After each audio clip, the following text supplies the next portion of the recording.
warahmatullahi wabarakatuh.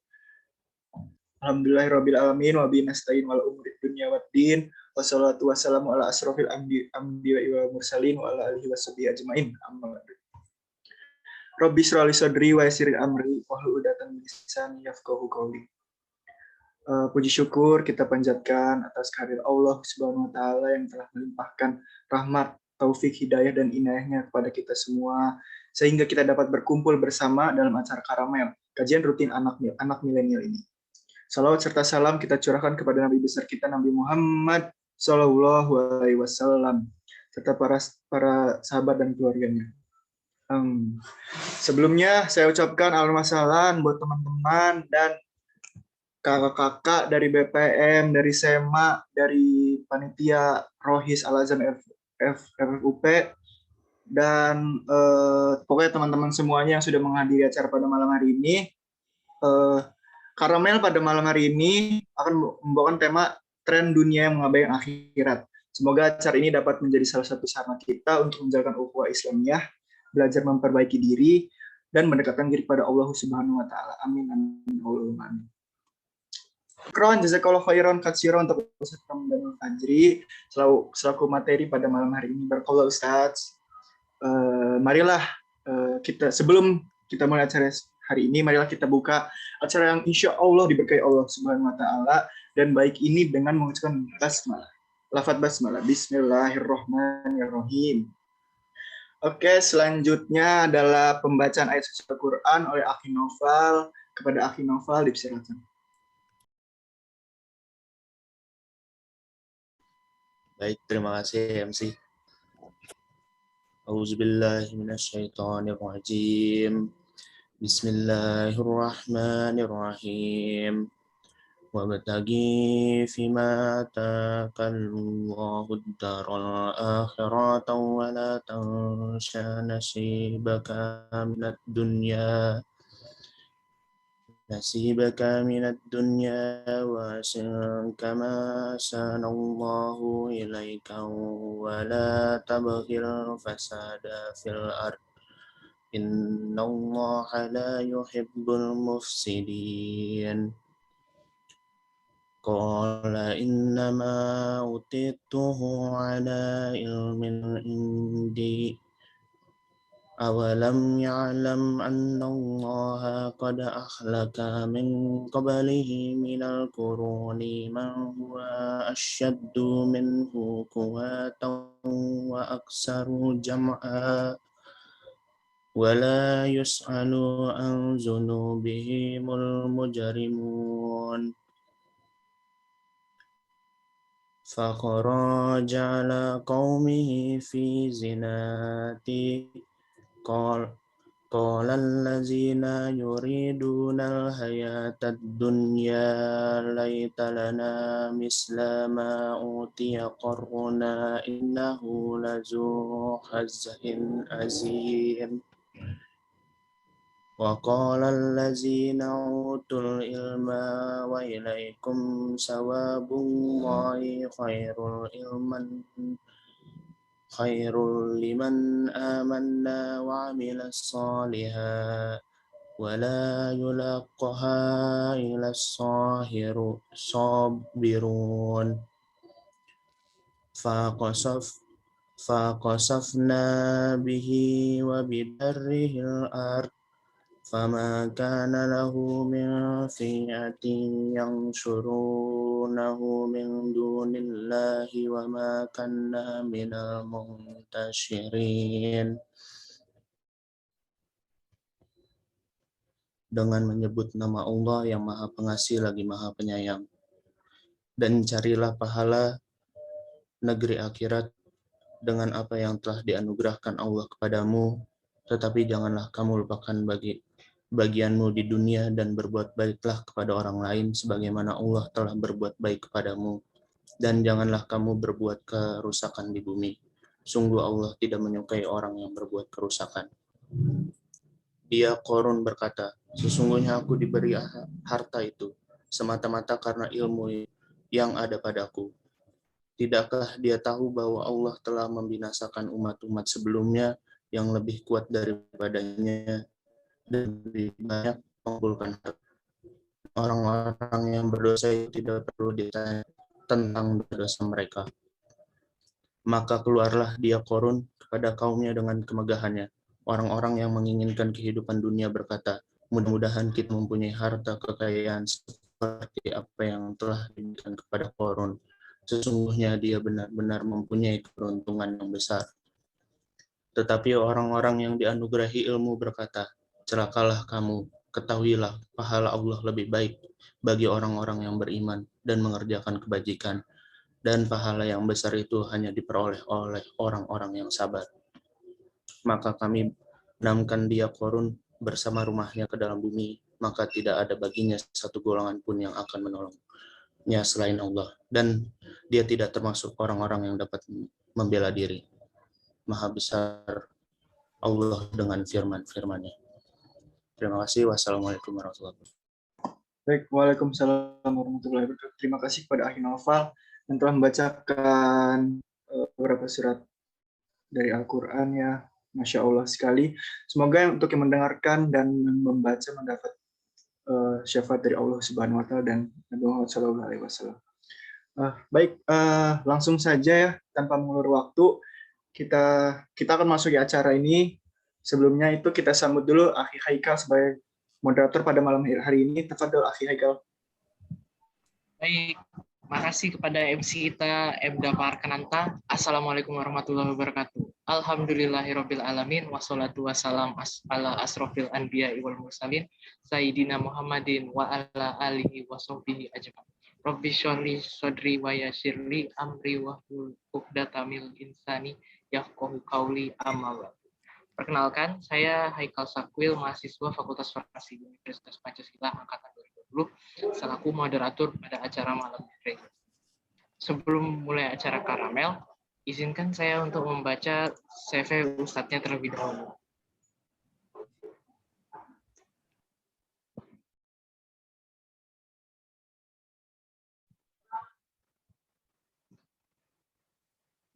Nah, ini Ustadz kita pada malam hari ini, Ustadz Ramdanul Fajri, bisa kita panggil Ustadz Fajri.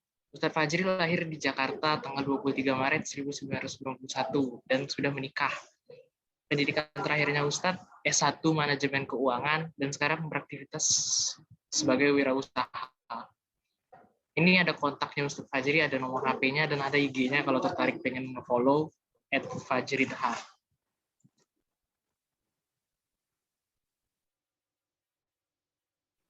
Hebat banget CV-nya Ustadz Ramdanul Fajri ini ya.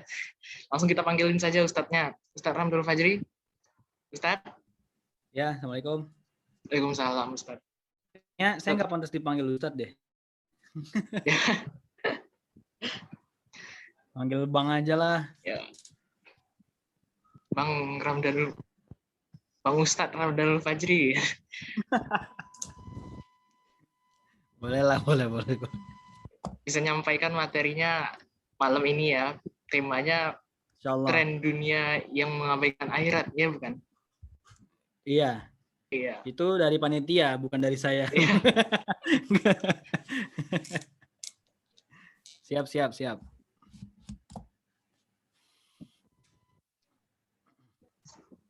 Rasanya jelas nggak ya? Jelas Bang Ustadz. Oh, alhamdulillah.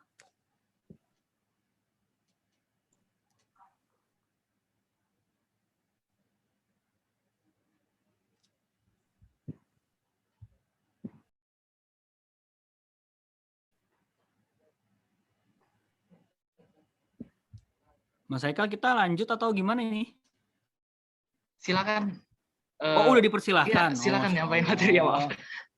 Kita saling menunggu jadinya ya. Kayak orang abis tukeran CV terus nggak ada jawaban gitu. Baik, bismillahirrahmanirrahim. Assalamualaikum warahmatullahi wabarakatuh. Alhamdulillahirabbil alamin hamdan katsiran thayyiban mubarakan fi kama yuhibbu rabbuna wa yarda. Asyhadu an la ilaha illallah wa asyhadu anna Muhammadan abduhu wa rasuluhu la nabiyya ba'dah. Alhamdulillah, syukur kepada Allah Subhanahu wa taala, hari ini Allah perkenankan kita ketemu dan perkenalkan, nama saya Fajri. Dari awal memang saya nggak begitu gimana, bukan nggak suka sih ya, suka sih nggak dipanggil sama Ustadz, cuman saya lebih senang dipanggil Bang gitu dibandingin Ustadz. Takutnya nanti kalian berekspektasi, wah ini Ustadz, kita tidak bisa untuk berbicara yang aneh-aneh dengan Ustadz ini, jadinya nggak asik gitu. Saya menghindari kekakuan itu. Makanya ada tagline di Ungaji itu namanya tulisannya teman hijrah. Nah, kenapa tulisan ada namanya teman hijrah? Ya kita ini semua teman sebenarnya. Sama ketika pada saat Rasulullah dengan para sahabat. Rasulullah dengan para sahabat itu nggak bilang Ustadz, ya kan ya, Syekh atau karena dia Nabi habaib misalnya gitu. Enggak, tapi Rasul bilang para sahabat kepada para pengikutnya ketika waktu itu, Rasul bilangnya sebagai apa? Sahabat. Maka semoga kita bisa menjadi teman ke depannya gitu kan ya. Dan untuk menambah supaya nggak kaku gitu kayak Kanebo, jadi manggilnya jangan Ustadz. Saya takut nanya jadinya, beneran. Biasanya ya kalau udah dibilang Ustadz tuh nanya nggak mau gitu. Semoga nanti kita akan banyak diskusi gitu teman-teman ya. Dan kemudian setelah kita bersyukur kepada Allah Subhanahu wa taala hari ini kita bisa ketemu. Yang kedua kita bersalawat kepada Rasulullah Shallallahu alaihi wasallam.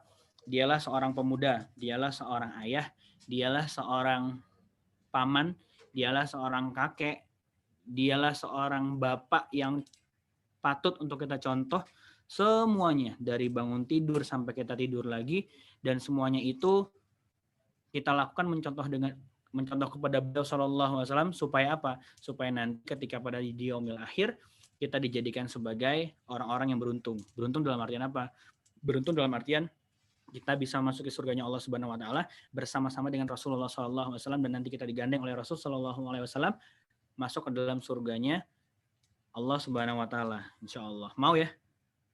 Ada yang mau masuk surga angkat tangan coba? Mau lah Bang. Wow, angkat tangan ya. Jangan diturunin dulu ya. Sekarang. Loh, kok dibilang sekarang turun tangannya? Kenapa turun? Kenapa dibilang surga sekarang turun tangan semua? Coba, kenapa? Saya mau coba ngobrol ya sama Mbak. Tadi siapa tuh Mbak yang tadi naik? Oh, Nadia Sekar. Mbak Nadia.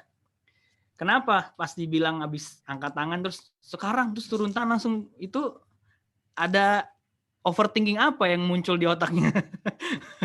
Enggak, Ustaz, tadi mau pakai feature raise hand. Oh, mau pakai feature raise hand. Biar nggak pegel ya. Terus. Baik, Masya Allah. Dan alhamdulillahnya teman-teman semua di sini mayoritas ketika pada saat dibilang, oh Bang, angkat tangan. Pas dibilang turun tangannya, itu banyak juga yang nggak turun tangan. Saya berhusnuzon teman-teman semua.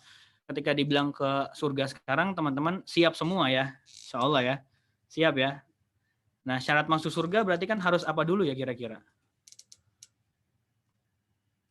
Kalau syarat mati, untuk masuk surga. Apa? Mati. Nah iya, silakan duluan ya, nanti saya aja. Baik teman-teman semua. Saya senang tadi tuh dengan CV yang dibuat sama panitia. Itu jujur ya, saya cuma ngasih tulisan doang. Terus tiba-tiba jadi kayak begitu. Wow. Dapat foto saya dari mana ini? Itu foto kayaknya sebuah pemalsuan identitas ya. Sekarang tuh kayaknya ini pipi semua gitu. Yang tadi tuh masih agak terus-terus. Baik teman-teman semua, insya Allah hari ini kita akan bahas tema yang apa tadi ya dibilangnya? Tren? Apa tadi ya? Insya Allah saya lupa. Tren dunia yang mengabaikan akhirat, Bang. Tren dunia mengabaikan akhirat. Tapi sebelum itu, sebelum kita mulai kepada materinya, kita coba, saya mau nyetel video, boleh ya? Nanti teman-teman coba tonton videonya.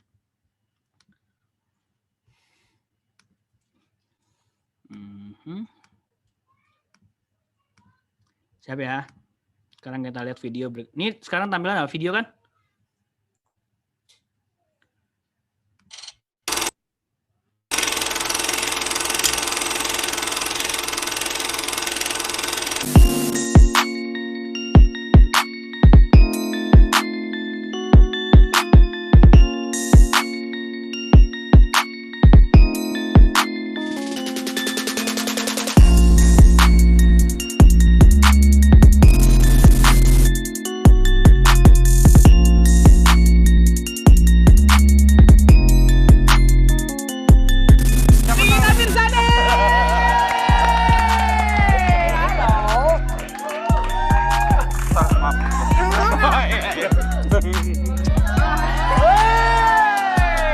Ini nih yang gua kenal nih.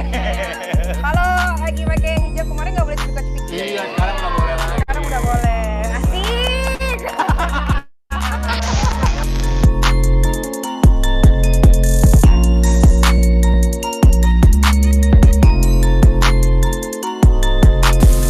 Di sini tuh kita memposisikan sebagai orang yang pro sama feminisme. Intinya feminisme itu sebenarnya memberikan freedom untuk lu terserah mau ngapain aja gitu. Aku adalah makhluk yang diciptakan. Jadi apakah diriku adalah milikku? Jadi tubuhku bukan milikku tapi milik Allah. Ini ada kaitannya dengan untuk menutup aurat dan lain-lain juga ya? Atau apa sih maksudnya? Menutup aurat, terus misalnya access to abortion, contraception, pro-life, gitu. Tapi aku nggak di sini adminnya itu apa? Apakah cuma aurat aja, apakah yang lain? Kalau gue pribadi, gue setuju banget sebagai muslim gitu kan. Semua hal yang ada yang dikasih ke gue itu semuanya titipan. Bahkan badan gue sendiri pun titipan gitu. Gue sangat setuju sama admin ini. Nah, karena itulah makanya aurat gue bukan urusan orang lain, tapi hanya urusan gue dan Tuhan gue. Lu itu nggak ada berhak apa-apa untuk ngomentarin baju gue kayak gimana gitu. Kerudung, baju-baju gue itu sangat personal banget, hanya antara gue dengan Tuhan gue. Dan gue pakai kerudung gue.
Bagaimana, Dang? Tenang, ada anjing kecil kok.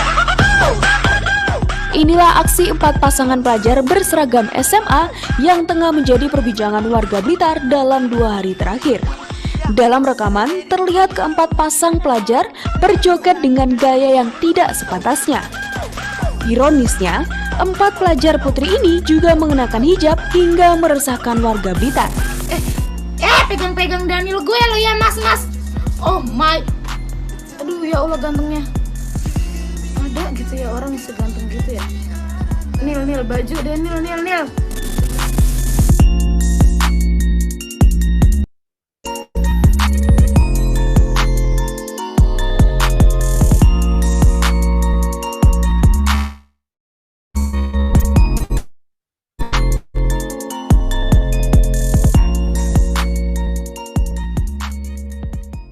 Oke. Sekarang saya mau ngobrol lagi sama semua. Do you think about that video?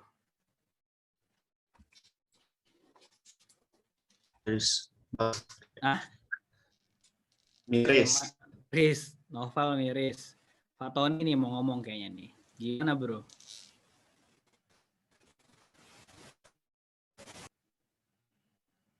Ini Raisen mau ngomong apa dia masih jangan-jangan obrolan kita di awal dia baru dapat sekarang ya yang siapa yang mau masuk surga. Oke.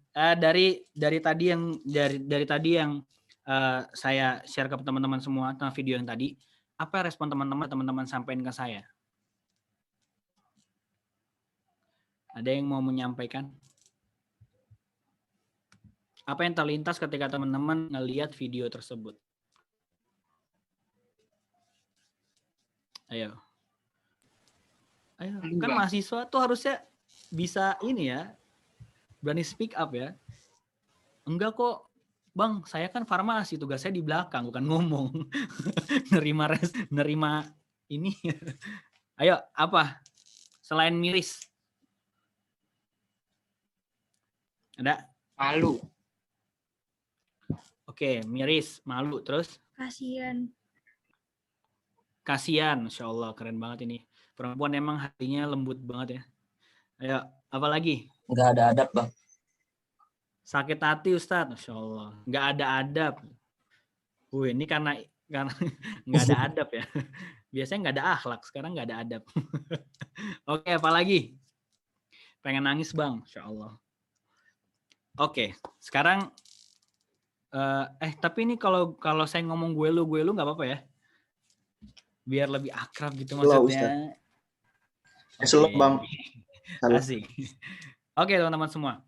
Nah, dari apa yang tadi lo sampaikan semua ke gue tadi, itu kan tadi berarti kan ada sebuah respon yang lo tangkap ketika pada saat lo ngelihat video tersebut. Gue jujur pas pertama kali dibikinin video ini, itu langsung ya Allah, PR gue banyak banget. Ini kan adik-adik gue gitu kan, paham gak sih? Ini kan adik-adik gue yang ini bisa jadi kejadiannya emang situ di luar sana, tapi itu bisa jadi juga ada di circle gue, di lingkungan gue, keluarga gue, keponakan gue, sepupu gue, adik gue. Betul gak sih? Dan pertanyaan gue selanjutnya adalah, itu aktivitasnya aktivitas taat atau aktivitas maksiat? Maksiat, Bang. Fix ya? Nggak ada yang bilang itu aktivitas taat ya? Nggak ada ya, insya Allah ya. Oke. Kita sepakat semuanya kalau itu adalah sebuah aktivitas maksiat. Yang dimana ketika pada saat kita melihat semua itu tuh udah menyedihkan banget. Bahkan tadi ada yang bilang, ini sedih banget nih Bang, sedih banget nih Bang. Oke. Sekarang gue mau tanya, ada nggak hal yang lebih menyedihkan dari apa yang tadi sudah gue share di dalam video tersebut?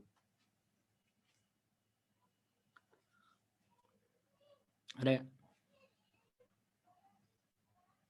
Ada nggak yang lebih menyedihkan dari yang tadi gue share?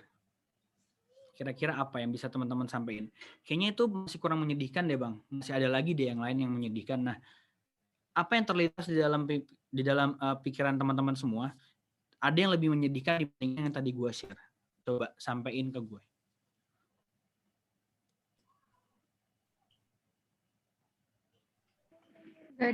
Baik, kita tutup saja kajian kita kali ini ya dengan bacaan Alhamdulillah ya. Sepi banget ini. Apa-apa. Mikir dulu kali Bang.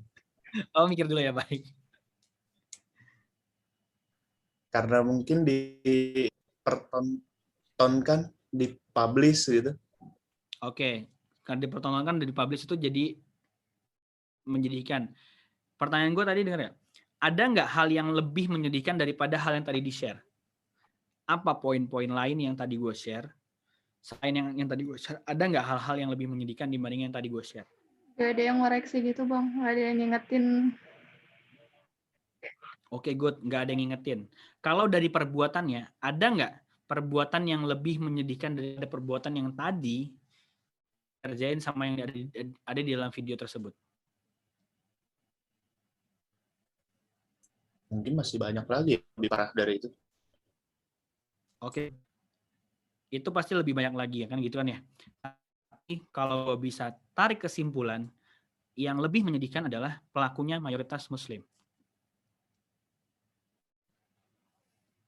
Iya enggak? Dan itu saudara-saudara kita. Dan itu semua adalah saudara-saudara kita di dalam sebuah keimanan yang memeluk Islam di dalam kehidupan dia sehari-hari. Pertanyaan gue lagi muncul setelah dari situ. Apa yang muncul dalam pertanyaan gue lagi? Yang menggelitik otak gue adalah, kenapa ya alasan mereka ngelakuin itu? Apa alasan mereka tuh buat ngelakuin hal tersebut gitu loh? Sampai-sampai itu kan jadi tren sekarang, betul gak? Lepas pasang hijab. Betul? Tren? Tren sekali sekarang. Apalagi influencer. Itu aja dia lepas, masa berarti gue juga boleh dong. Coba lu bayangin ketika pada saat orang tua yang sudah mendidik anaknya dari kecil sampai misalnya sebesar kalian, terus kemudian tiba-tiba orang tua itu sudah mendidik kalian sampai menjadi anak yang solihah, lalu kemudian ada seorang influencer atau seorang public figure yang dia kemudian melepas hijabnya, lalu kemudian dia bilang, ya ini hak gue, dan ini keputusan gue. Lalu kemudian setelah dari situ ada lagi hal yang lain, feminisme, pluralisme, liberalisme, yang itu bisa ngerusak otak-otak anak-anak muda zaman sekarang. Dan teman-teman semua, padahal Allah udah pernah bilang di dalam Al-Quran. Coba nanti kalian buka di dalam surat di dalam surat Al-Furqan ayat ke-43 sampai ayat ke-44.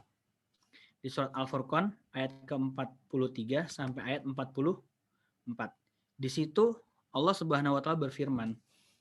Artinya nih ya, kata Allah ya, terangkanlah kepadaku, kata Allah, tentang orang yang menjadikan hawa nafsunya sebagai Tuhannya.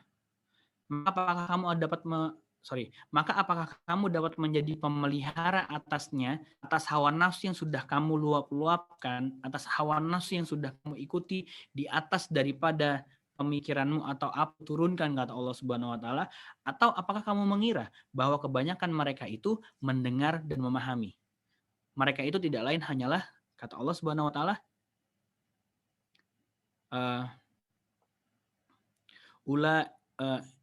inhum illa kal an'am, kata Allah.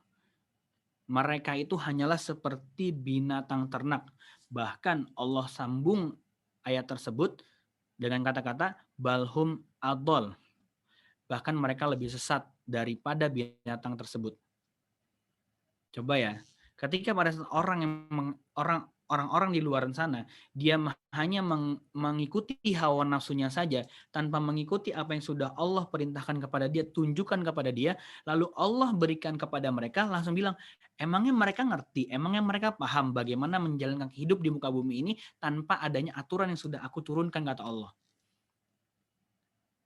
Kalian hanya mengikuti hawa nafsu kalian, sedangkan kalian tidak tunduk kepada apa yang sudah aku turunkan, kata Allah, kayak gitu. Lalu kemudian Allah bilang, mereka tidak lebih baik daripada binatang ternak, bahkan lebih hina daripada binatang ternak. Sekarang gue mau tanya, binatang ternak itu ngapain aja aktivitasnya? Ambil satu ya, binatang ternak banyak ya, ambil satu ya.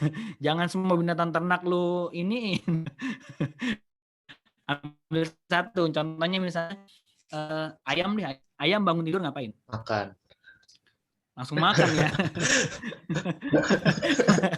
Tiba-tiba buka kulkas, waduh, hari ini lumayan nih ada dedek merek apa gitu. Coba yang pertama, bangun tidur ayam, yang dilakukan pasti betul berkokok, gak mungkin makan dia. Dia bangunin kita dulu. Kita yang bangun tidur itu baru makan. Bukannya gosok gigi ya. Oke, lanjut. Ayam bangun tidur berkokok. Setelah berkokok dia ngapain? Dia beraktivitas, betul ya. Aktivitasnya apa? Pagi dia main, nyari makan, betul? Lalu kemudian siang nanti dia berinteraksi dengan ayam-ayam yang lain, betul nggak? Atau dia mencari makan lah, kerja lah bahasanya kan ya. Kerja, lalu kemudian di sore dia ketemu lagi, berantem sama ayam yang lainnya. Lalu kemudian dia suka dengan ayam betina, dia kemudian bahasa kasar itu kawin gitu kan ya. Ya kan ya, berhubungan antara binatang dengan binatang gitu misalnya. Lalu kemudian setelah dari situ dia malam mencari makan lagi misalnya. Setelah mencari makan dia ngapain? Dia masuk ke dalam kandang, dia tidur. Betul? Habis itu ngapain lagi? Bangun tidur lagi, ngelakuin hal yang sama atau enggak?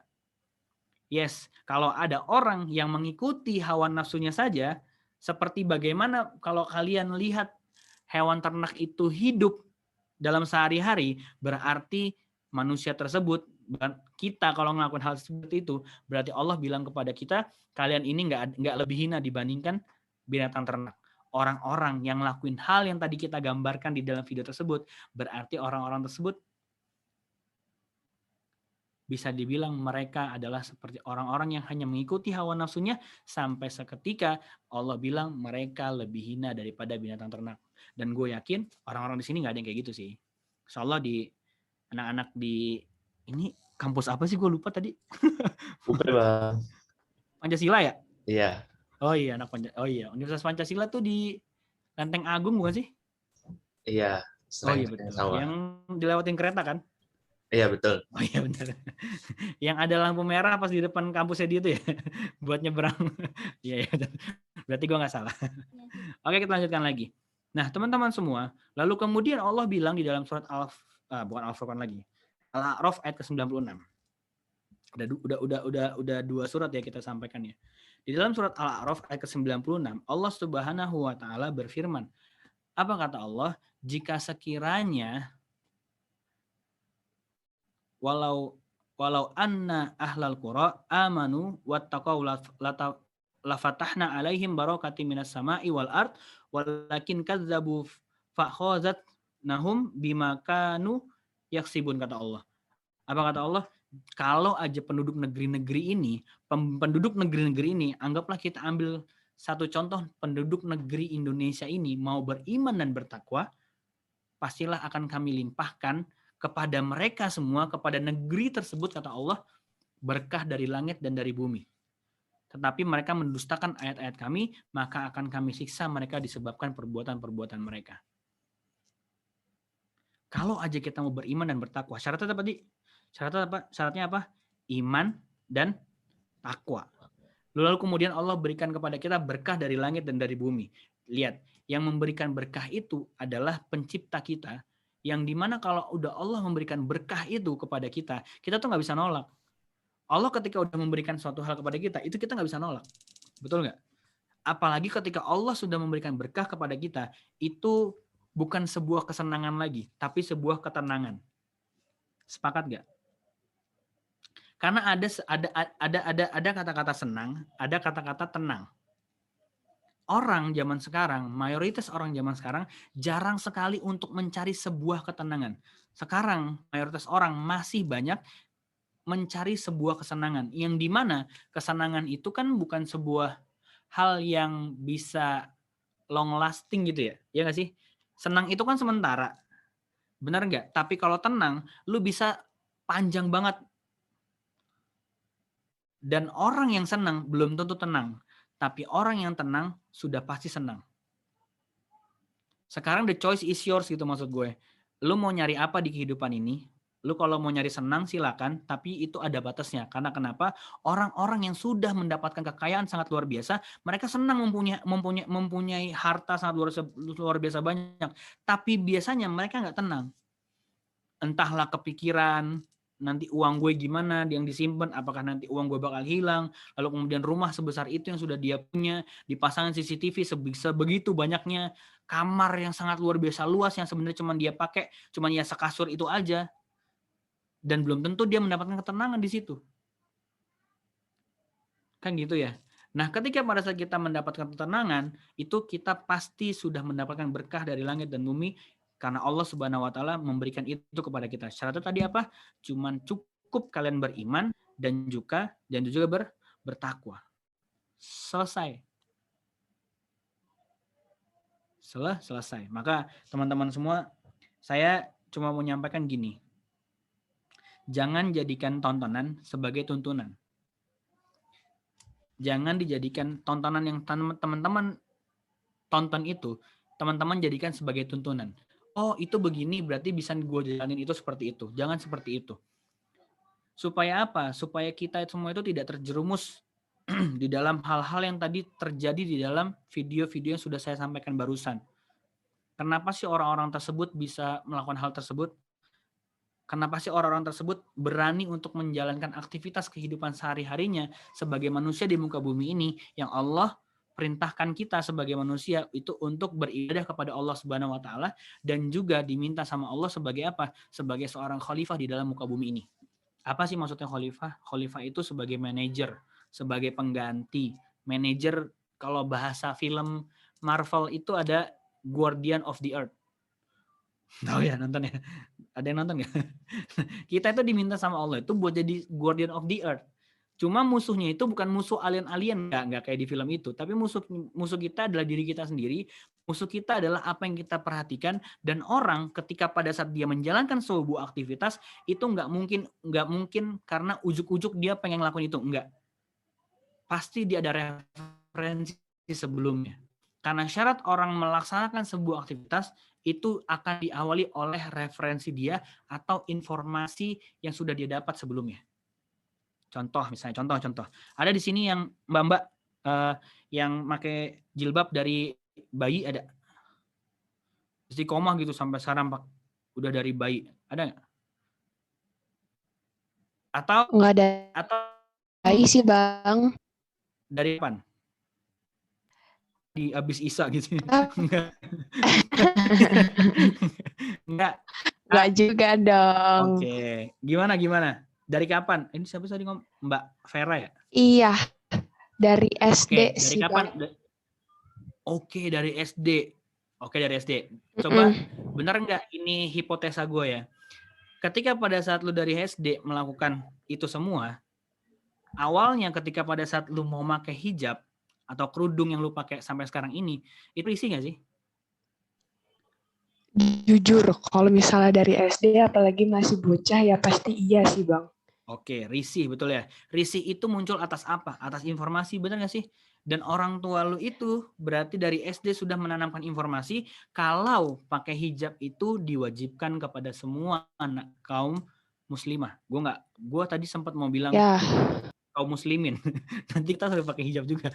Ngeri ya kalau kita pakai hijab tuh jenggot kemana-mana gitu keluar gitu. Kecuali pakai niqab ya. Tapi by the way, gue pernah dapat kejadian di salah satu kajian ada laki-laki pakai niqab di kajian muslimah. Bingung nggak lo?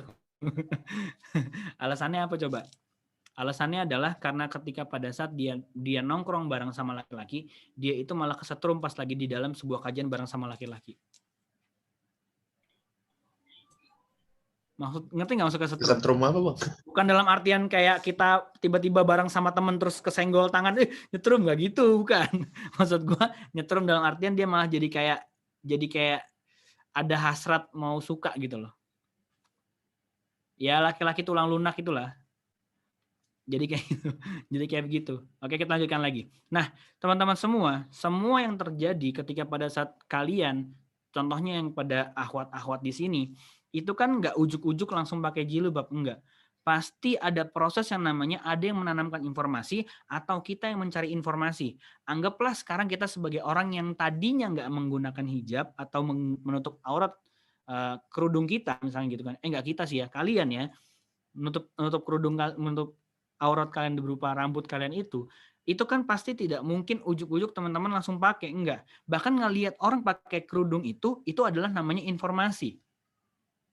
Dan orang nggak mungkin merubah kalau dia tidak pernah mendapatkan informasi tentang kerudung.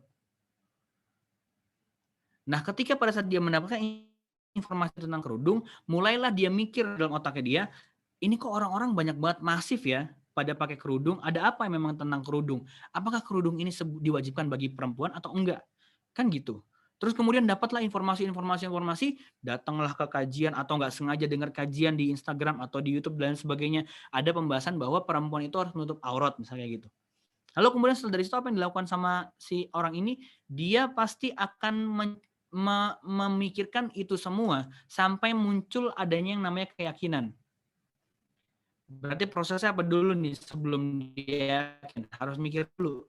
Berarti ini dapat sebulan lain kalau rumus baper itu adalah ketika informasi masuk kepada dia langsung yakin tapi nggak mikir. Itu rumus baper. Itu jadi rumus baper. Kalau lu dapat informasi tapi nggak lu pikirin dulu tapi lu yakinin dulu, itu pasti yang namanya baper. Dapat informasi tentang yang kemarin lagi rame teroris gitu. Wah ini emang nih anak orang Islam ini yang begini bla bla bla bla, itu ada yang namanya jadi martir dan sebagainya. Itu datang informasi langsung kita hukumi atas persepsi kita.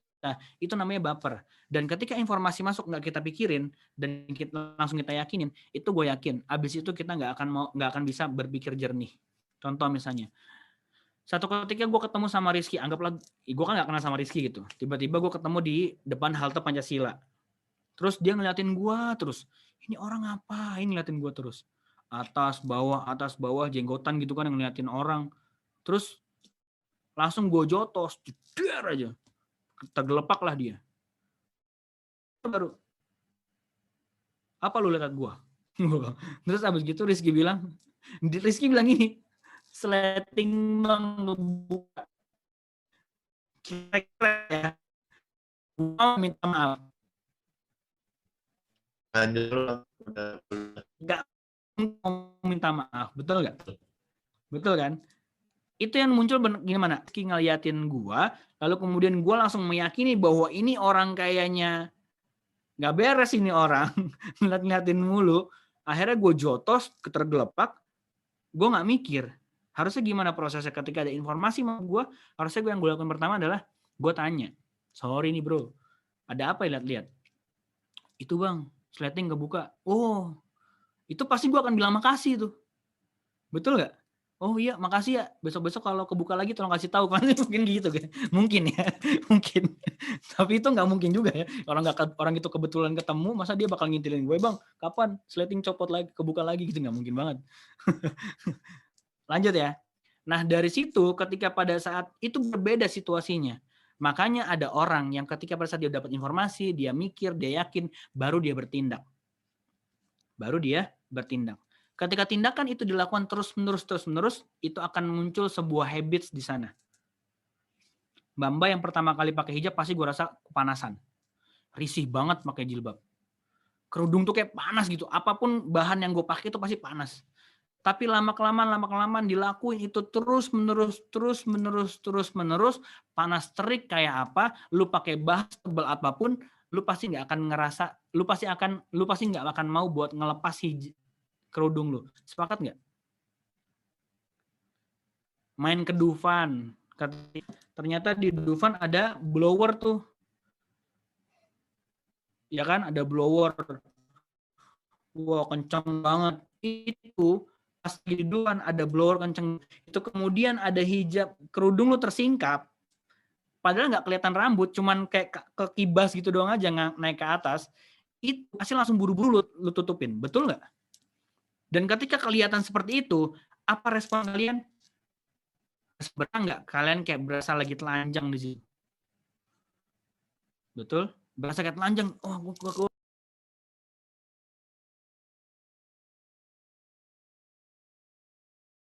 Perilaku atau sikap kita seperti apa?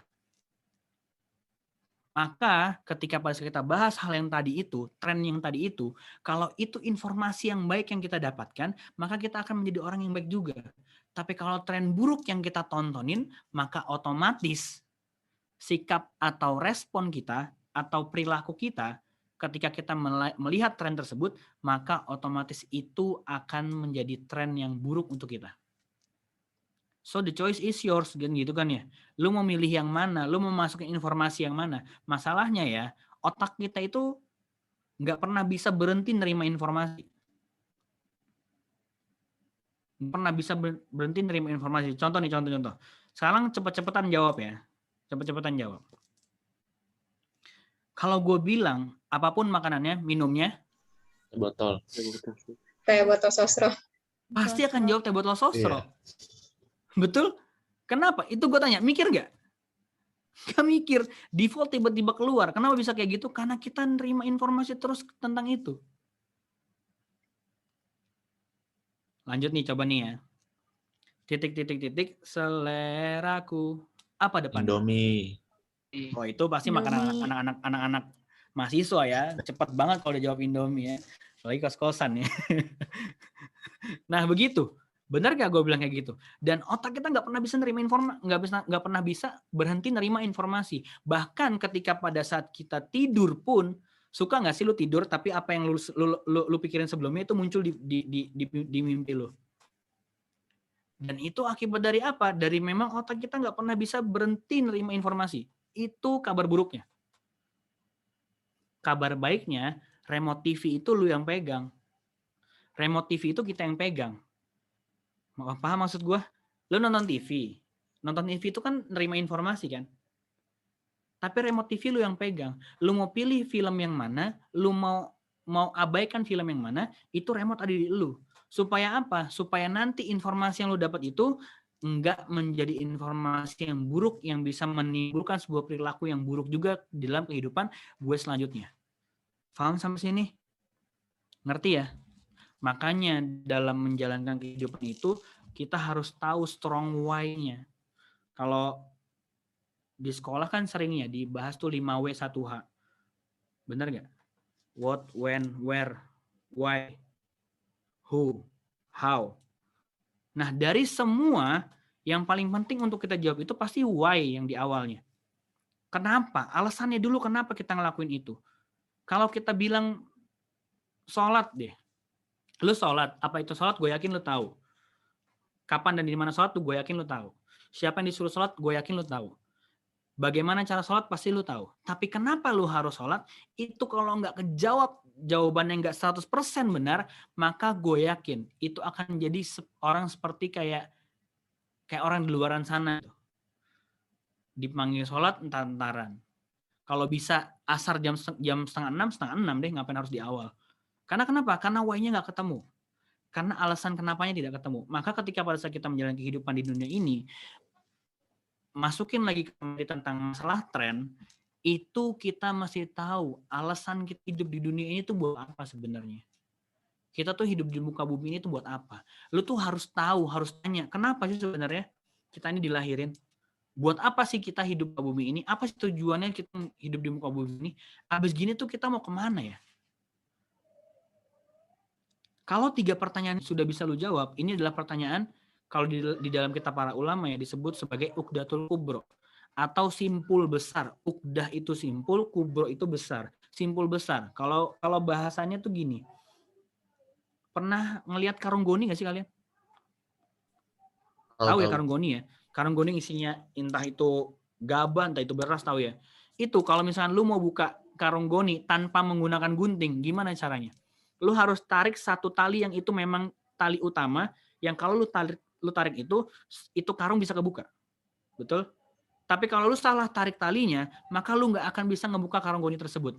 Nah, why atau ukdatul kubro itu adalah tali karung goni yang betul. Kalau lu bisa mendapatkan jawabannya, teman-teman bisa ngedapetin jawaban dari 3 pertanyaan besar yang harus dijawab utama, maka kalian akan bisa menemukan jawaban-jawaban yang lain yang menjadi turunan dari jawaban dari pertanyaan-pertanyaan inti yang tadi.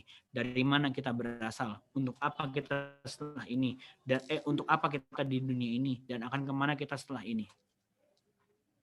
Sampai sini masih nyambung ya? Masih Bang. Nah, ketika lo belajar Islam, ketika kita menjalani kehidupan sebagai seorang Muslim, kita itu harus menjadi seorang arsitek.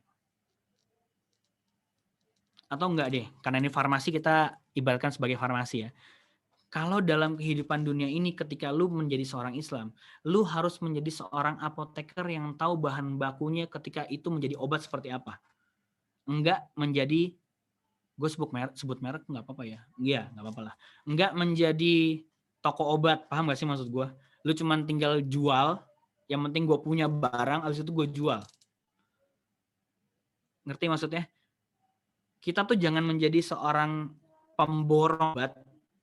Tapi tuh kita harus menjadi seorang apoteker yang kita bisa meramu semuanya supaya itu menjadi sisi yang benar dan itu bisa digunakan oleh orang lain. Paham sampai sini? Paham. Ngerti sampai sini ya? Dan itu nggak mungkin kalian bisa dapetin menjadi seorang apoteker yang keren. Gue yakin sih. Gue pribadi yakin kalian pasti masuk farmasi punya alasan. Iya enggak? Dan alasannya itu pasti masing-masing punya alasan-alasan yang kuat, betul? Dan alasan yang kuat inilah yang akhirnya mendorong kalian menjadi seorang apoteker nantinya. Dan semoga semuanya di sini lulusnya cum laude ya, menjadi apoteker yang bisa bermanfaat bagi Islam gitu kan ya. Nah, kita lanjutkan lagi. Nah, kalau why-nya sudah didapat, kalau strong why-nya sudah didapat, ukdatul kubro tadi sudah didapatkan, jawabannya dari mana kita berasal, gue tanya deh, ini gampang deh, segampangnya aja ya. Dari mana kita berasal, teman-teman tahu jawabannya? Kita dari mana berasal? Dari tanah. Oh, dari tanah. Betul. Tapi itu masih benda. Kita berasal dari mana? Nutfah. Nutfah, oke. Good. Ada lagi. Terus.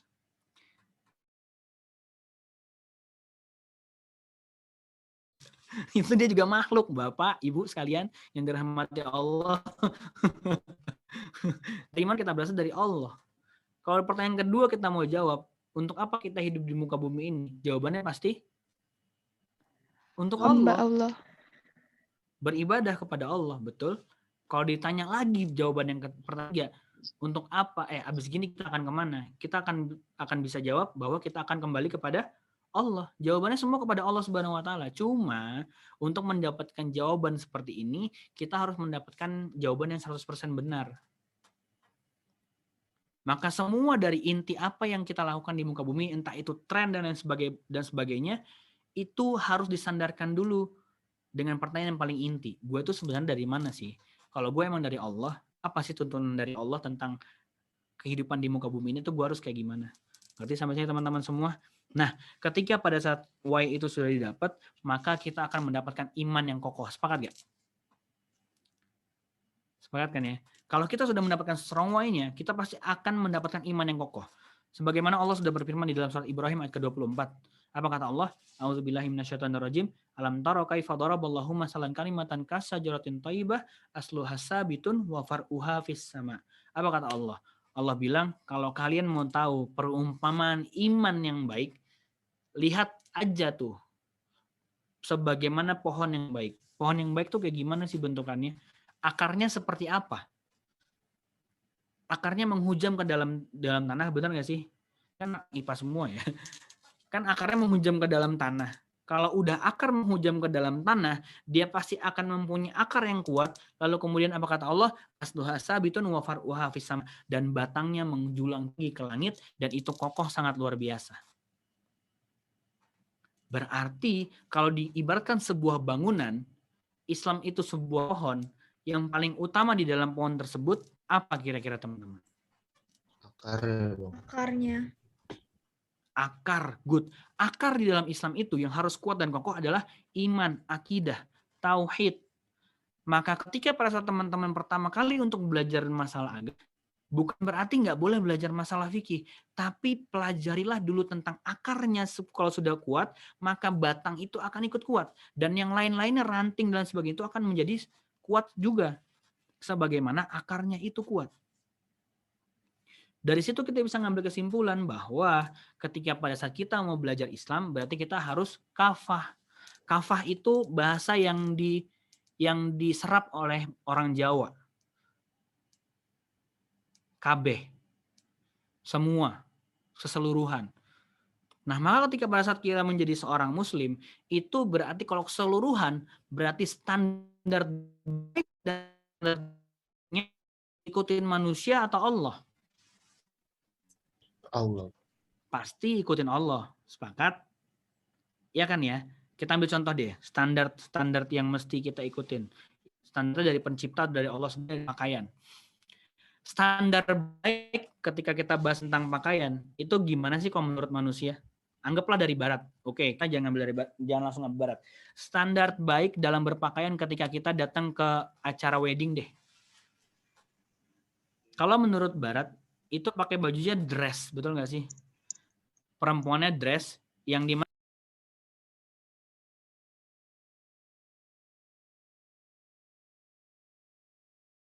misalkan mau kondangan, itu pakaiannya apa biasanya kalau buat perempuan? Kebaya, Bang. Good, kebaya. Kebaya itu adalah pakaian yang bisa dibilang ini standar baiknya dalam berpakaian ketika pada saat menghadiri sebuah wedding, betul ya? Benar kan ya?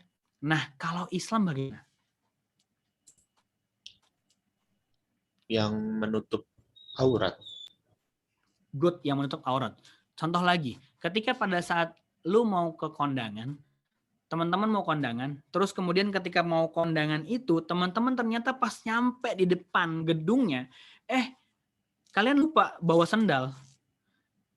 Bukan lupa bawa sendal. Kalian malah pakai sendal, lupa bawa sepatu. Kira-kira normalnya ya sekarang ini ya, lu bakal turun buat masuk tetap datang ke kondangan, apa lu mendingan nggak jadi dan lu ngambil sepatu dulu?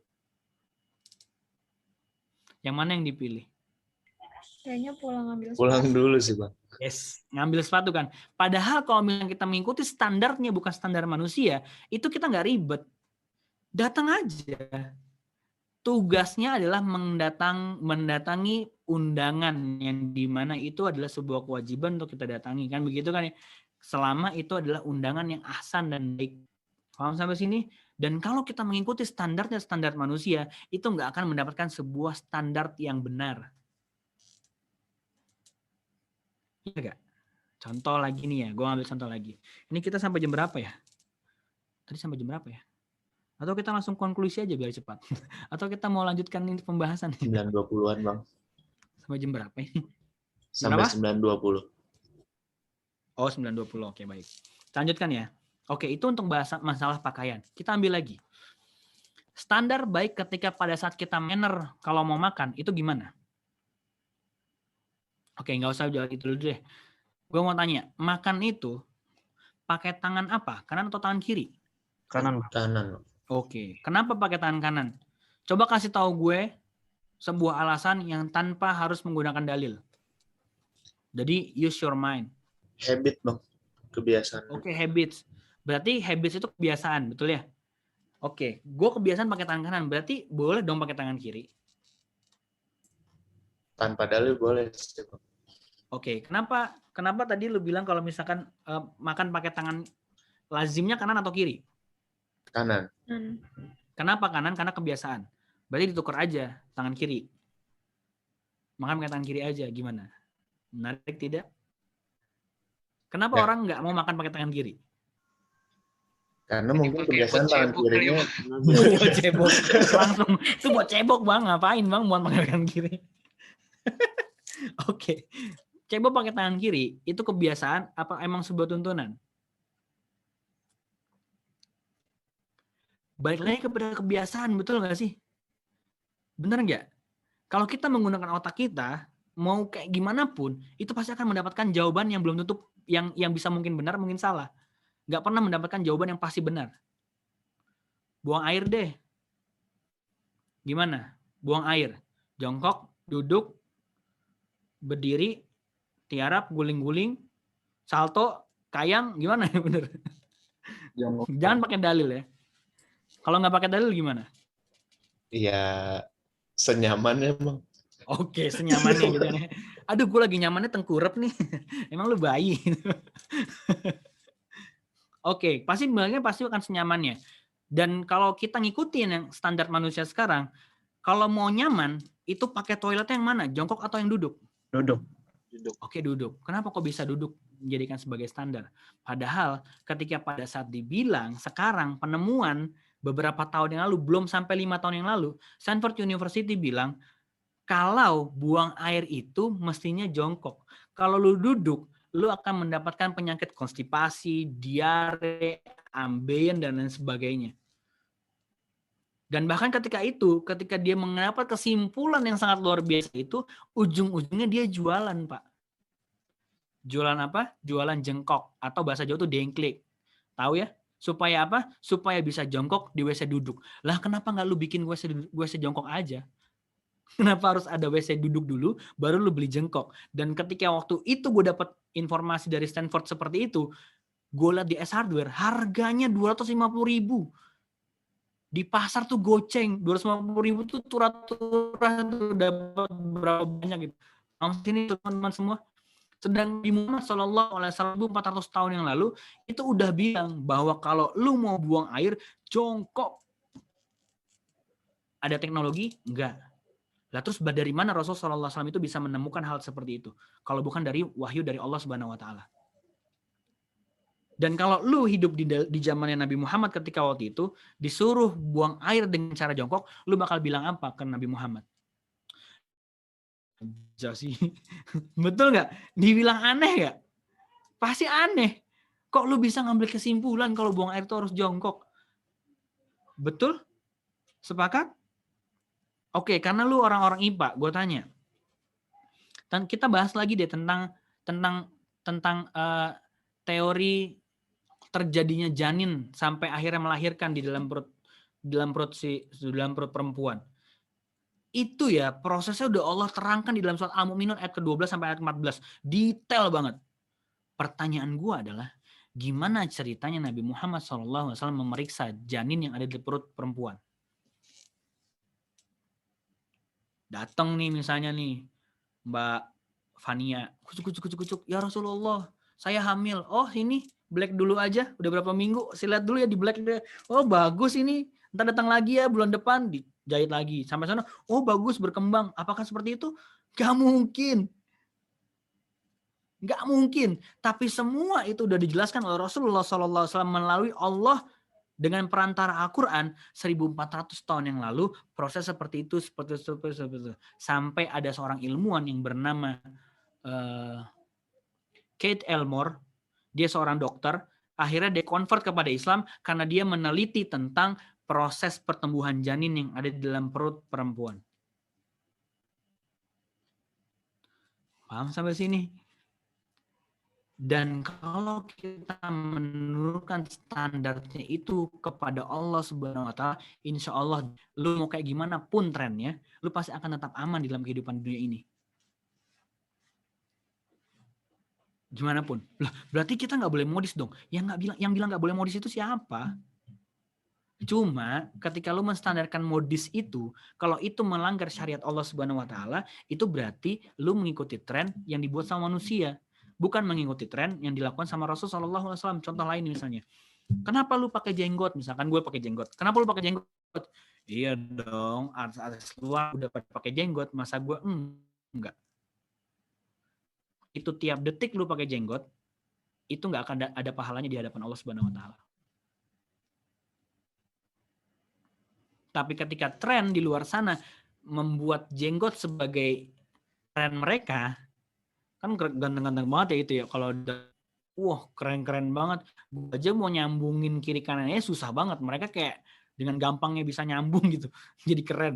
Itu ya, mereka menstandarkan bukan karena atas dasar Rasulullah SAW itu menjalankan itu, tapi atas dasar ini keren buat gue lakuin, nggak akan ada pahalanya. Tapi ketika pada kita gue numbuhin jenggot alasannya karena gue mau mengikuti Rasulullah SAW, maka insya Allah ya tiap jenggot helai ini akan dicatat pahala oleh Allah Subhanahu Wa Taala. Tapi gue nggak bilang yang nggak berjenggot itu udah berdosa, enggak. Hati-hati ya. Ini masih rame nih tentang kayak gini nih, jenggot nggak jenggotan, cingkrang nggak cingkrang. Hati-hati nih. Sholatnya tahiyat lurus apa goyang-goyang, masih berantem nih. Hati-hati antum, semuanya ada dalilnya. Ya. Tapi yang jelas ketika pada saat kita menggunakan pakaian sesuai dengan apa yang sudah Allah syariatkan kepada kita sebagai hambanya, itu insya Allah akan terjaga dari apapun yang sudah mendapat, yang apapun yang akan menimpa kita di kedepan harinya. Contohnya, lu udah berjenggot, celana lu cingkrang, mungkin gak lu masuk diskotik?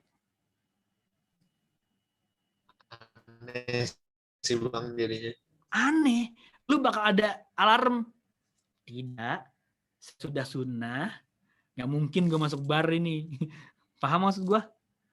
Ketika lu udah menggunakan hijab, nggak mungkin lu mencari makanan yang haram. Sepakat gak? Sepakat. Dan mungkin bisa jadi habit tambahan lagi ketika lu makan di dalam sebuah restoran, lu pasti akan bilang, mohon maaf ini halal apa enggak? Benar nggak? Mengkonfirmasi ini makanan halal atau tidak. Sepakat? Iya dong. Jangan kayak pas rame di TikTok nih, sekarang lagi rame banget TikTok. TikTok lagi rame tentang suara-suara yang siapa bilang babi itu haram, padahal lagi makan nasi bakar gitu. Itu kan membuat sebuah perselisihan sangat luar biasa, paham gak sih? Itu kayak yang upload itu kayak ada hasrat, aduh gue tuh nggak bisa makan babi nih. Iya nggak sih? Gue tuh nggak bisa makan babi nih. Ah udahlah, pakai aja lah ini suaranya. Iya nggak? Benar nggak? Nah, jadi teman-teman semua, terakhir ya, ternyata setelah kita mendapatkan iman yang kuat, Allah lanjutkan lagi surat Ibrahim ayat ke-25. Apa kata Allah? Tu'ti ukulaha kulahinin biizni rabbiha. Bahwa ketika udah pohon itu menjadi baik, pohon itu menjadi pohon yang bagus luar biasa, maka dia pasti akan menumbuhkan apa itu? Kalau udah pohonnya bagus tuh dia akan menumbuhkan apa itu? Bunga. Buah. Ya kan ya? Dia akan menumbuhkan buah. Dan gue tanya, buah itu yang manfaatin siapa? Apa pohon atau makhluk Allah yang lain? Allah yang lain. makhluk Allah yang lain. Berarti ketika kita mempunyai keimanan yang kuat luar biasa, maka harus ada hasilnya. Hasilnya adalah buah yang bisa dimanfaatkan, buah yang bisa dinikmati oleh makhluk Allah. Kita sudah mengakui, kita beriman kepada Allah Subhanahu wa taala, harus ada manfaat yang kita berikan kepada orang lain. Dan bahasa tu'ti ukulaha, ini dari para ulama menafsirkan, tu'ti ukulaha itu kan memberi. Wah, itu saya tidak bisa meneruskan karena saya juga masih berbahasa Arab ya. Itu kata-kata tu'ti ukulaha, ngasih makan, biasanya kita kalau nyadiin makanan ke tamu kan ambil air minum, taruh di atas meja, sepakat? Betul? Persilakan dia minum. Tapi kata-kata tu'ti ukulaha itu ternyata Allah memberikan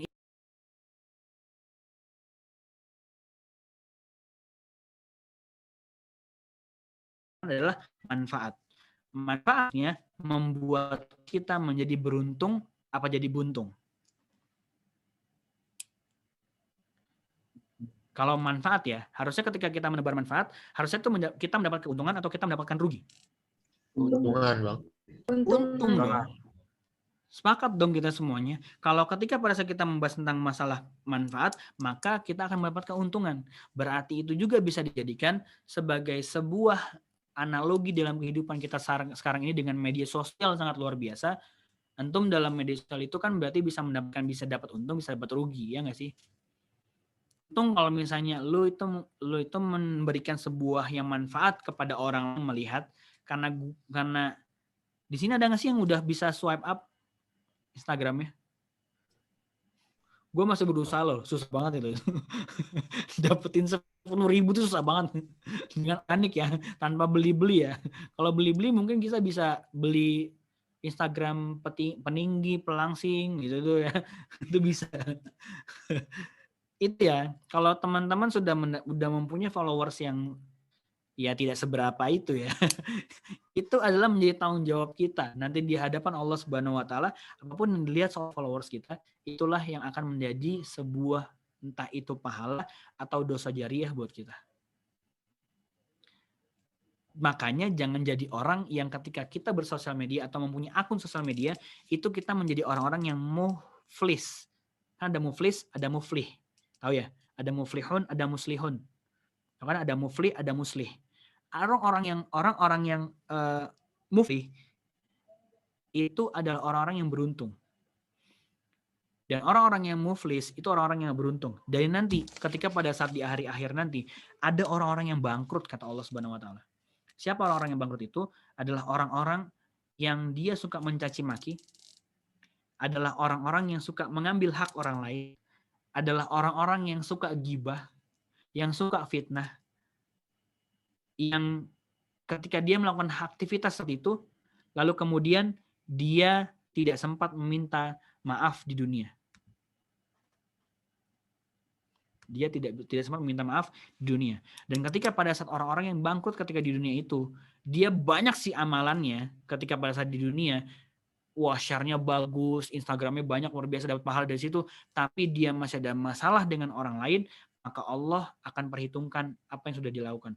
Ya Allah, saya ini udah bawa pahala sholat. Iya, sholat lu banyak, tapi orang yang nanti akan datang kepada lu karena lu pernah zolim kepada dia, dia bilang, ya Allah, dia emang pahalanya banyak, emang sholatnya, tapi dia pernah menyakiti hati saya ketika pada saat dia berucap sebuah kata-kata kepada saya. Maka diambil pahala sholat dia. Sampai akhirnya nanti keseluruhan pahala dia sudah habis, lalu kemudian masih ada orang yang mau meminta pertanggungjawaban kepada dia, terus kemudian apa yang terjadi? Dosa-dosa orang-orang yang dia zolimin itu akan pindah kepada dia. Ngeri ya, apalagi sekarang jadi pemimpin ya. Jadi pemimpin di BEM misalnya, tinggi lagi pemerintah gitu misalnya, apalagi presiden gitu kan. Itu ngeri sekali sebenarnya. Makanya kalau misalnya ada orang yang mencalonkan diri menjadi presiden, wah itu horor sekali. Ingat, gue tuh keingetan Umar bin Khattab, ingatan Abu Bakar As-Siddiq yang mereka bisa nangis 7 hari 7 malam karena ditunjuk menjadi pemimpin. Nah, abis gini panitia, gue nggak mau jadi ketua lagi lah, gue takut gitu. Nggak gitu juga konsepnya ya. Berarti kan lu punya pilihan buat biar lu nggak zolim gitu loh, paham ya? Dan itu bisa dipelajari daripada para sahabat. Nah, teman-teman semua, kesimpulannya dari bisa gue sampaikan hari ini adalah jangan sampai tren yang muncul sekarang ini adalah menjadikan kalian menjadi orang yang justru jauh daripada Allah Subhanahu wa taala. Dan gue cuma berharap kepada teman-teman semua, apapun yang teman-teman lakukan, tolong semua disandarkan kepada Allah Subhanahu wa taala dan perkuat keimanan kalian, gitu kan ya. Sekarang ini ngeri banget, Pak. Antum mungkin hidup sekarang ini seperti ini. Nanti antum keluar dari kampus, itu aktivitas orang di luar itu kayak nggak seajaib dengan apa yang itu pasti lebih ajaib daripada apa yang terjadi di kampus. Maka untuk itu gue cuma berpesan kepada teman-teman semua, jangan pernah berhenti buat belajar agama Islam. Jangan pernah berhenti buat memperkuat akar. Jangan pernah berhenti buat menjadi orang yang bermanfaat, karena kita jujur di dunia ini cuman tempat untuk kita tuh menimba-nimba amalan, supaya nanti ketika pada saat di akhirat kita berdoa kepada Allah, semoga kita termasuk orang-orang yang beruntung, bukan orang-orang yang merugi. Itu aja yang bisa gue sampaikan. Setelah ini saya kembalikan lagi kepada moderator. Afwan minkum. Assalamualaikum warahmatullahi wabarakatuh. Waalaikumsalam warahmatullahi wabarakatuh. Waalaikumsalam warahmatullahi wabarakatuh. Masya Allah. Baik sekali materi tren dunia yang mengabaikan akhirat yang dibawakan sama Bang Fajri ya. Saya yakin sangat membuka pandangan bagi kita semua. Selanjutnya, kita masuk sesi tanya jawab. Pada langsung silakan saja jika ada yang ingin bertanya bisa menggunakan fitur raise hand atau menulis pertanyaannya langsung di kolom komentar.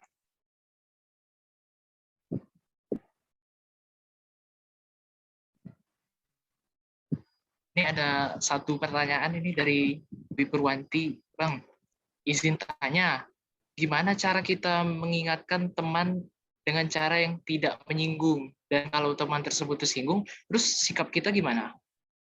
Terima kasih, Bang. Gimana?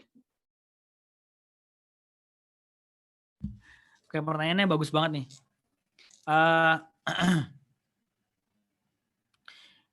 Gimana cara kita ngingetin teman dengan cara yang baik dan tidak menyinggung? Terus kemudian, dan kalau misalnya teman itu tersinggung, kemudian sikap kita bagaimana? Terima kasih, Bang. Sama-sama. Udah ya, udah gue jawab ya. Terima kasih, Bang. Oke, teman-teman, bismillah. Ini pengalaman pribadi ya. Pengalaman pribadi ketika pada saat gue coba buat ngasih tahu, bukan teman ini. Tapi ini bisa dibilang teman juga ya. Ada dua kondisi. Yang pertama, ketika gue memberitahukan itu kepada teman gue. Yang kedua, memberitahukan itu kepada orang tua gue. Ya kan ya, yang pertama. Ketika bahasa kita memberitahu kepada teman, itu gue pernah waktu itu membahas, tapi ini di sosial media ya, membahas tentang ideologi yang dipakai oleh Indonesia. Gue pernah posting itu beberapa tahun lalu. Ketika bahasa gue posting itu, kan kita tahu ya sekarang ini kan Indonesia ini, gue nggak mau bahas itu deh, agak ngeri ya. Pokoknya intinya gue bahas itu. Lalu kemudian teman gue akhirnya bilang, itu terserah dong Indonesia mau ngambil ideologi apa untuk diterapkan di Indonesia. Jangan salahin Indonesia dong, kan gitu kan ya. Terus gue bilang, wah ini berarti mendapatkan sebuah perdebatan nih ketika pada saat membahas tentang itu. Ya, berarti ketika pada saat kita mengingatkan orang lain sama seperti konsep di dalam tadi pembahasan saya tadi. Kalau mau merubah orang lain, caranya yang tadi gue sampaikan, rubah aja informasinya, jangan menggurui, tapi rubah informasinya, masukin informasi terus-menerus kepada dia sampai akhirnya nanti masuk otak dia. Lalu dia baru mulai yakin, lalu bahas itu baru dia bertindak. Berarti yang mesti dirubah pertama kali adalah informasi atau referensi dia. Bukan tujuan kita. Lihat ya, keseringannya orang, seringannya itu pengen orang yang kita ingetin itu berubah. Lihat, seringnya kita ketika kita mau mengingatkan orang lain, kita pengen orang itu berubah. Padahal hati itu atau dia berubah atau enggaknya itu bukan di tangan kita. Itu di tangan Allah Subhanahu wa Ta'ala. Kalau memang ada di tangan manusia, harusnya orang yang pertama kali bisa terus berhasil mengingatkan orang lain atau merubah orang lain ada Rasulullah SAW. Nyatanya Nabi Muhammad SAW itu beliau tidak berhasil ketika dia mengajak Abu Thalib untuk masuk ke dalam Islam. Paham ya? Maka tugas kita itu menyampaikan. Maka Rasulullah SAW bilang, baligul anni walau ayat, sampaikanlah walau satu ayat yang berada daripada aku, kata Rasulullah SAW. Berarti nyampein satu ayat itu menambah informasi atau untuk pengen dia berubah. Berarti nambah informasi. Urusan dia berubah itu bukan urusan kita. Maka ketika pada saat kita bahas ini, bagaimana dengan caranya biar bisa tidak menyinggung? Berarti sampaikanlah informasi aja kepada dia. Caranya bagaimana? Tiap orang beda-beda. Ada nih yang kalau misalkan mau ngasih informasi, dia itu kayak dalam satu kosan dia tuh naruh buku yang pantas buat dibaca sama temennya. Taruh aja di situ terus. Nanti lama-lama kalau udah buku itu bergeser, berarti dia udah mulai tertarik. Berarti kita sudah menyampaikan informasi tersebut secara nonverbal kepada dia. Begitupun dengan orang tua. Kita berasa kayak kita sekarang ini kan sering banget, gue ini udah hijrah, gue ini belajar agama, orang tua gue tuh nggak tahu apa-apa. Jadi apapun yang dilakukan sama orang tua gue itu salah, yang benar itu gue. Gue pernah terjebak di dalam situasi tersebut. Di waktu itu ngomongin masalah tentang sholat. Gue mengambil sholatnya itu kalau berdua ya berjejer, sejajar. Terus abis gitu orang tua gue bilang, itu nggak boleh begitu, belum. Gue mendebat kepada dia. Atau hal-hal yang lain. Hal-hal yang lain contohnya waktu itu apa ya? Oh, gue resign. Gue resign dari bank. Ya, kalian pasti sudah tahu kan kenapa resign dari bank. Atau ada yang dari farmasi berminat masuk ke bank? Banyak sekali teman-teman saya farmasi masuk ke bank. Ngapain lu kuliah farmasi kalau ujung-ujungnya lu ngitung duit? Terus abis itu, orang tua saya bilang gini, beliau nyeletuk bilang gini, gitu tuh kalau kebanyakan ngaji. Coba, abis gitu lu pengennya gimana? Ngedebat apa lu pasrah? Pasti ngedebat. Tapi lama-kelamaan, orang tua kita itu memang pengen kita itu sebenarnya baik-baik aja. Dan benar, cara terbaik ketika kita mau mengingatkan orang lain adalah bukan dengan cara menggurui dia, tapi dengan cara memberikan contoh atau memberikan sebuah lifestyle atau memberikan sebuah adab atau akhlak yang baik kepada siapapun. Karena itu nanti ujung-ujungnya ketika dakwah, sekali lagi ya, ketika dakwah jangan menjadi semut yang mencari-cari gula, tapi jadilah gula yang nanti akan didatangin oleh para semut. Gitu ya, Allahu a'lam bishawab. Izin bang, izin tanya bang. Gimana Mas Haikal mau bacain juga apa gue yang baca? Kan gue bisa baca ini. Boleh kalau mau baca langsung aja deh. Ya, udah mulai rame. Saya ini soalnya memberikan sebuah kemudahan kepada moderator ya kan ya. Berat banget tugasnya dia soalnya. Oke, lanjut. Kali, ya gue baca ya. Ya. Izin tanya, sebagai seorang muslim yang milenial, gimana sih caranya biar kita nggak gampang buat keikut sama influencer yang tidak sesuai dengan syariat? Terima kasih bang. Unfollow. Simpel kan? Simpel kan? Contoh gini. Di umur-umur kalian sekarang, pasti kan apalagi sekarang lagi marak banget tentang masalah ta'aruf. Ya kan, pasangan-pasangan yang gitu kan ya, yang kelihatannya tuh wah kalau nikah itu indah sekali, iya sejam pertama, setelah itu ya kalian nikmati saja. Serius, karena kenapa? Ketika pada saat kalian membahas tentang ini, tadi kita sudah bahas, kalau kalian mau merubah, kabar buruknya otak kita itu tidak bisa pernah berhenti nerima informasi. Itu kabar buruk. Kabar baiknya remote TV kita yang pegang. Berarti kalau misalnya lu mau nggak ikut-ikutan dengan influencer yang sekarang tidak sesuai dengan syariat, berarti tutup keran informasi itu. Salah satunya gimana? Unfollow. Lu nggak pengen ada rasa-rasa pengen kawin terus, gue pengen kawin, bukan kawin, pengen nikah. Gimana caranya? Ya nggak usah follow akun Instagram yang selalu menebarkan keromantisan. Sampai sini? Ya berarti gitu gampang. Stop keran informasinya, beres dan gitu. Gitu ya. Nah, berarti gimana? Nah, informasi itu tidak bisa kita tidak telan, pasti bakal ketelan. Cuman tinggal kita alihin aja. Oh, tadinya gue ngambil informasi ini, sekarang gue alihin kepada informasi yang lain. kalau boleh saran ya kalian teman-teman bisa follow lah dari akun-akun yang itu akun-akun baik, misalkan yang sekarang lagi seru-seru juga itu kayak akunnya Benak Ribu tuh seru-seru juga sekarang. Itu kan dia sebenarnya dakwah ya, tapi nggak kelihatan kayak dakwah gitu. Slow banget. Atau kalau mau ngelihat dakwah secara lifestyle, gue ngerekomendasin Hawaryun. Kalau mau ngedakwahin anak-anak K-popers, ya follow aja Fuad Naim. Ya kan ya? Semoga kalian tahu ya. Kalau nggak tahu ya nggak apa-apa, ntar cari tahu gitu. Atau yang lainnya. Itu bisa menjadi referensi-referensi buat apa? Buat gua menggunakan remote yang gue punya untuk menonton hal-hal yang gue pengen masukin ke dalam otak gue. Allahu a'lam bishawab.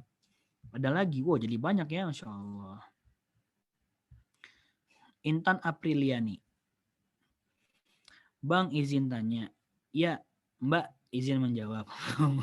Bagaimana caranya kita untuk tetap bisa mengikuti tren dunia yang ada tanpa mengabaikan akhirat belajar? Mana syariat yang bisa kita pakai, yang tidak melenceng daripada syariat, mana yang enggak. Tapi untuk membahas tentang masalah syariat itu berarti kan syariat itu kan hasil daripada gini. Ketika pada saat Rasul Shallallahu Alaihi Wasallam dia hidup di muka bumi ini, diangkat sebagai nabi itu di umur 40 tahun, betul. Lalu kemudian dia berdakwah di Mekah selama 13 tahun, betul. Ketika selama di 13 tahun di Mekah, kemudian 10 tahun di Madinah. 13 tahun di Mekah yang Rasul Shallallahu Alaihi Wasallam itu kerjakan atau dia sebarkan adalah tentang apa? Apakah akidah atau syariat? Tentang ketuhanan atau peraturan? Yang mana yang di dalam fase-fase Mekah?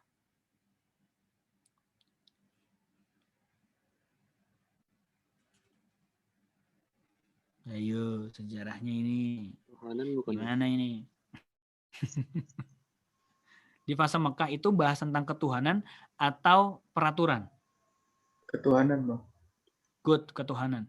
Nih ya, gue cuma pesan ya, kalian kayaknya harus belajar sejarah deh.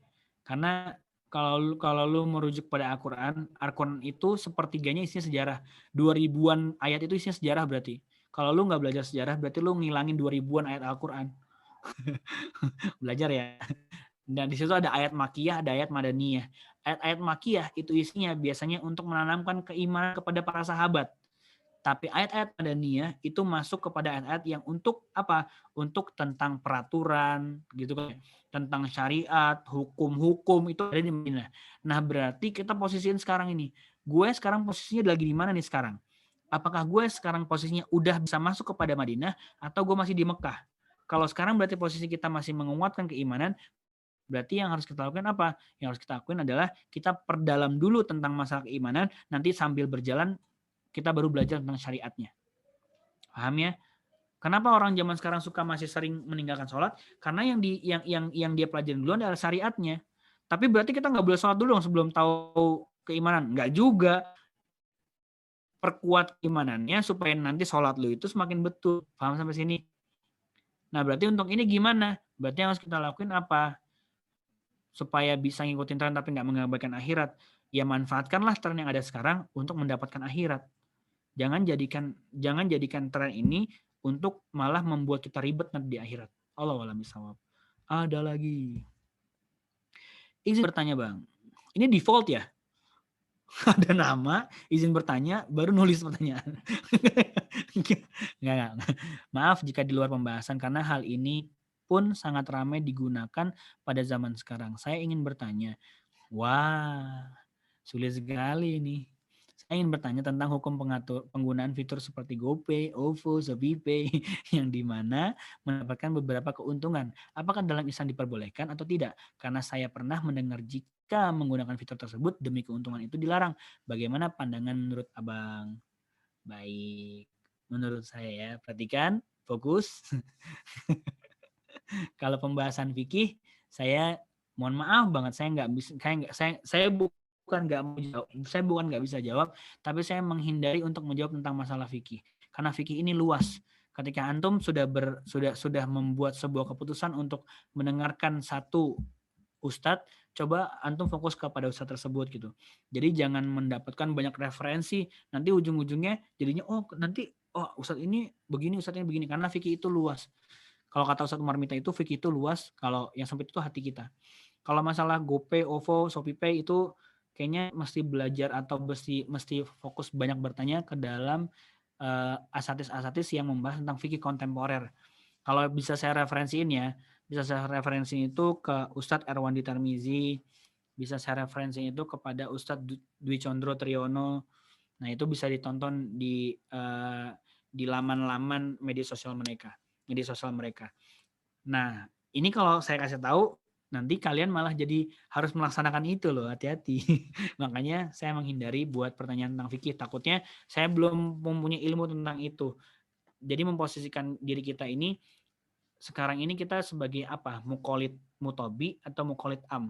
Muqallid mutobi adalah muqallid yang dia mengikuti apapun kata ustadz yang sudah menyampaikan. Itu kita muqallid mutobi. Jadi kita nggak punya kemampuan untuk mendapatkan membedakan. Tapi kalau misalnya udah menjadi seorang muqallid am, terbalik nggak sih, Ja? Mutobi. Ya, itu tadi lagi ya, saya tuh takut terbalik. Nah, kalau muqallid am itu berarti kebalikannya. Ada banyak pendapat, kita nanti akan mendapatkan mana yang paling kuat. Nah, itu salah satu caranya, berarti kita harus belajar tentang bahasa Arab terlebih dahulu. Nah, untuk pertanyaan ini, mohon maaf banget, bukan saya nggak bisa jawab, tapi saya belum mempunyai kapasitas untuk menjawab hal yang seperti ini, gitu ya. Mohon maaf banget sekali lagi, wallahu a'lam bishawab.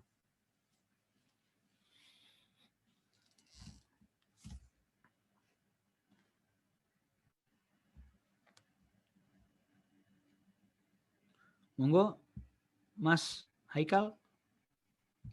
Ya, alhamdulillah. Alhamdulillahirabbil alamin. Selesai sudah sesi tanya jawab kita pada malam hari ini. Sebelum mengakhiri kajian, izinkan saya untuk menyampaikan kesimpulan dari kajian kita pada malam hari ini. Yaitu tren-tren populer di dunia pada masa ini penuh dengan kemaksiatan. Kebanyakan tren-tren ini berputar pada hawa nafsu manusia. Lebih mirisnya, sebagian pelakunya beragama Islam. Dalam surat Al-Furqan, Allah melarang kita untuk menjadikan hawa nafsu sebagai Tuhan.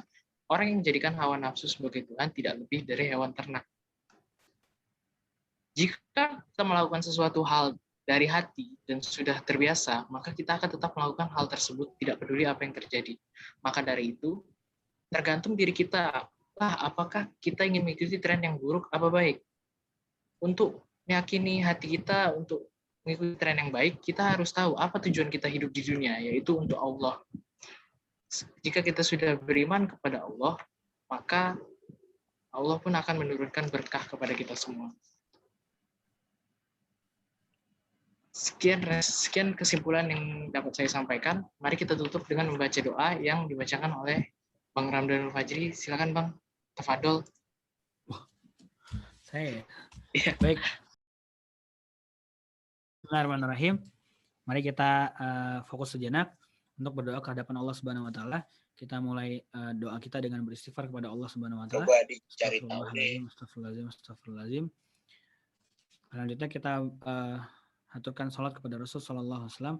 Allahumma shalli ala sayyidina Muhammad wa ala ali sayyidina Muhammad. Astagfirullahaladzim. Alhamdulillahirabbil alamin hamdan syakirin hamdan na'imin hamdan yu'afi ni'amahu wa yukafi mazidah ya rabbana lakal hamdu wa lakal syukru kama yanbaghi li jalali wajhikal karim wa azim sultanik. Allahumma shalli ala sayyidina Muhammad wa ala ali sayyidina Muhammad. Allahumma inna nas'aluka salamatan fid din wa afiatan fil jasad wa ziyadatan fil ilmi wa barakatan fil rizqi wa taubatan qabla al maut wa rahmatan indal maut wa maghfiratan ba'dal maut. Allahumma hawin alaina fi sakaratil maut wan najata minan nar wal afain lisab. Rabbana la tuzigh qulubana ba'da idh hadaitana wa hab lana min ladunka rahmah innaka antal wahhab.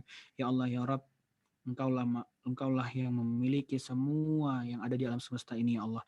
Mampukanlah kami sebagai generasi-generasi muda sekarang ini menjadi generasi yang mampu untuk mengemban agama-Mu ya Allah. Jadikan kami, ilmu kami yang kami miliki hanya untuk supaya memajukan agama ini ya Allah. Jadikan kami, mampukan kami menjadi orang-orang yang bisa menyebarkan manfaat Islam kepada seluruh manusia di muka bumi ini ya Allah. Mampukan kami, kuatkan kami ya Allah. Berikanlah kejayaan kepada Islam berikanlah kepada kami kejayaan Islam ya Allah. Mampukan kami menjadi orang-orang yang berkontribusi dalam kemenangan di dalam Islam ini ya Allah. Ya Rob, jagalah kami semua ya Allah. Sehatkan kami semua ya Allah supaya kami bisa terus berjuang untuk membela agamamu ya Allah. Ya Allah ya Rob, berikanlah keselamatan kepada seluruh kaum muslimin yang ada di muka bumi ini ya Allah. Selamatkanlah saudara-saudara kami yang ada di NTT sekarang ya Allah. Kuatkan mereka, sabarkan mereka ya Allah. Sesungguhnya mereka adalah orang-orang yang Engkau pilih, yang sudah siap untuk menerima hal tersebut ya Allah. Gantikanlah apapun yang menjadi kerugian di dalam kehidupan mereka sekarang ini ya Allah. Gantikan dengan yang lebih baik ya Rabb. Ya Allah ya Rabb, jagalah kedua orang tua kami ya Allah. Jadikan mereka orang-orang yang mampu melihat kami sukses di kedepan harinya ya Allah. Jadikan kami sebagai anak-anak yang mampu untuk membanggakan kedua orang tua kami ya Allah. Jadikan kami sebagai anak-anak yang mampu nanti bisa mengajak orang tua kami ke dalam surgamu ya Allah. Mampukan kami ya Allah, pertemukan kami nanti kelak di akhirat bersama dengan keluarga-keluarga kami ya Allah. Rabbana atina fid dunya hasanah wa fil akhirati hasanah wa qina adzabannar bifadlika subhana rabbika rabbil izzati amma yasifun wa salamun alal mursalin walhamdulillahi rabbil alamin.